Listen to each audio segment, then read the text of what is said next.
Hello, it's me, Geogen, and welcome back to World of Tanks. Today, we're looking at the Tier 8 German Heavy Premium, God that was a mouthful, the Löwe. What do you need to know about the Löwe? It's a big, heavy beast with, well, in all honesty, mediocre armor characteristics.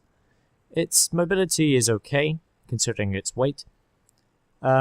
So, the upper plate, sloped at 120mm thickness, is okay, depending on how you angle it and depending on what shells you're facing.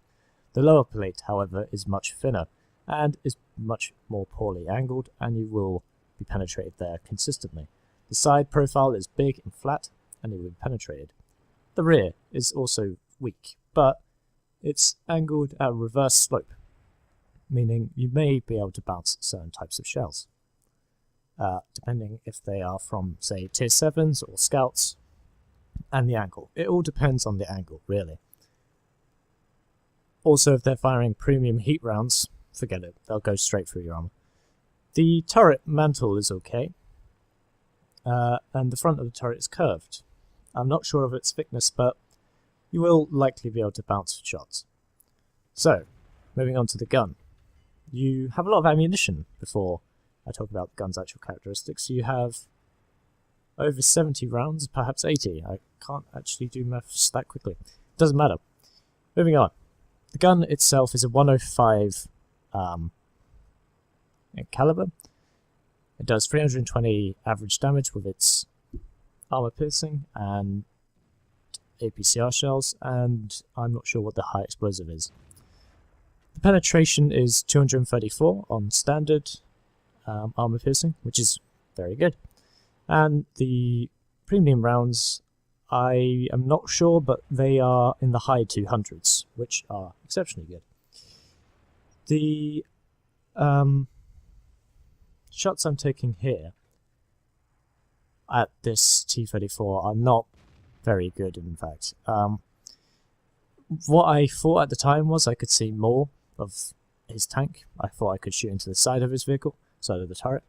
However, it's just a weird outline, and in fact there is actually a dune in front of him. We take a hit from an unspotted Conqueror, and we return fire quite quickly. He penetrates the side of us. It was quite surprising that we managed to get that shot into the Conqueror very quickly, because the gun has around a 3-second aim time. As you can see with the mouse briefly there, the mantle sometimes gives you opportunities to bounce shots, but do not rely on it fully. Now we're taking a long time to aim, and we've reloaded. Sometimes you just bounce in World of Tanks, you just have to get over it. Sometimes, even if the enemy is facing his armor towards you at a suitable angle, you can't do anything about it. We put a shot into the T-34 instead. And we reload. And we have to expose quite a lot of ourselves because the gun depression on the front of the vehicle is quite poor. We get hit in the gun by the KV-4, as you can see there. And we immediately repair it because we do not want an inaccurate gun for fighting at this distance, especially one with such a long aim time. We'll take a bounce in the mantle. As long as you hide your lower plate, you will minimize the amount of shots that can penetrate you. We knock out the T-34 and take another bounce from the Carnarvon. We see the IS punch straight through his frontal turret armor.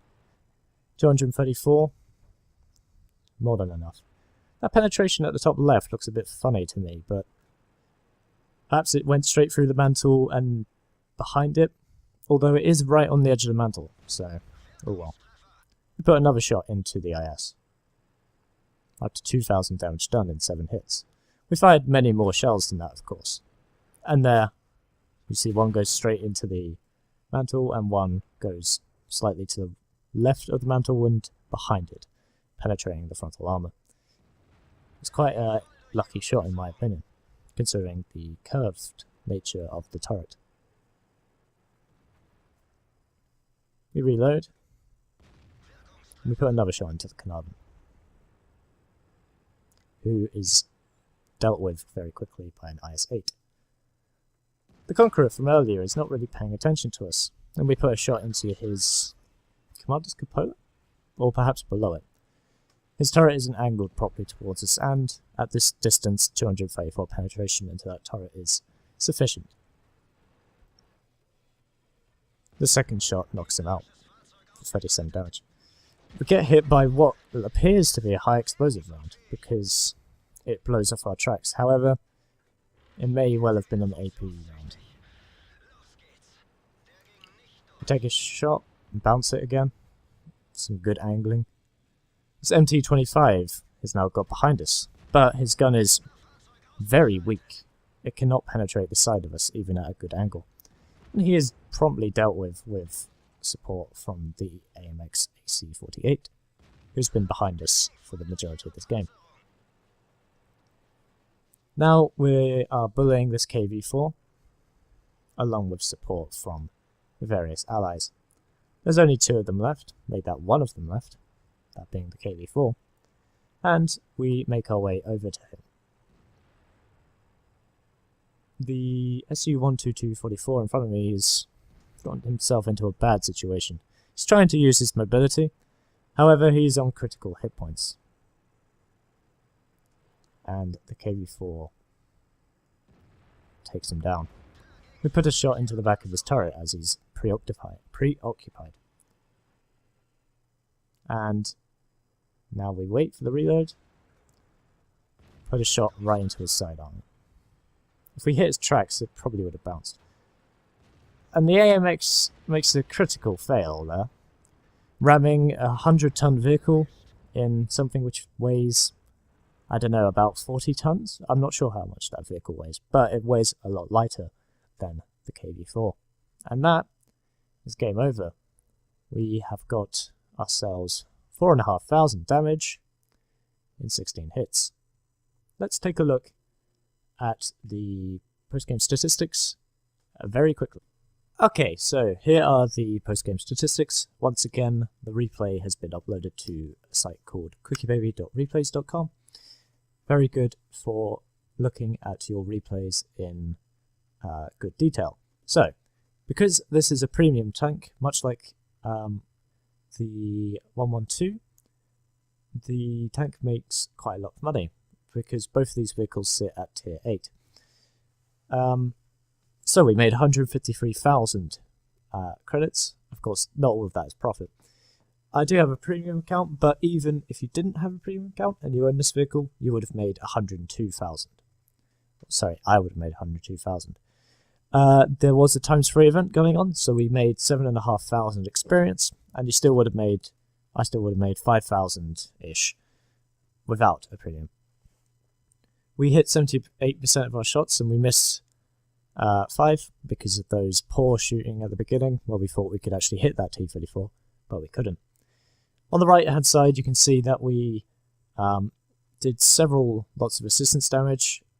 We killed 4 of our own vehicles. Sorry, that sounds weird. We killed 4 enemy vehicles. We didn't team kill anybody. We did several amounts of module damage, taking out crew members as well as, say, tracks or engines or fuel tanks or whatever. We did our part in the game. Moving on to the team score. We came on top of experience and damage done, as well as kills. 4 kills, 4.4k damage. I rounded it up to 4,500. Whoops. And we got 1,595 experience. Without times 3 or bonuses or premium, blah blah blah. Okay. Detailed report. We fired 23 shots, 18 of those hit, 16 penetrated. And we've done quite a bit of damage. We did some damage from a distance of more than 300 meters. The gun can be used in this role, and I would recommend it because your lower plate armor is not very good. The gun takes a long time to aim, and it has good penetration.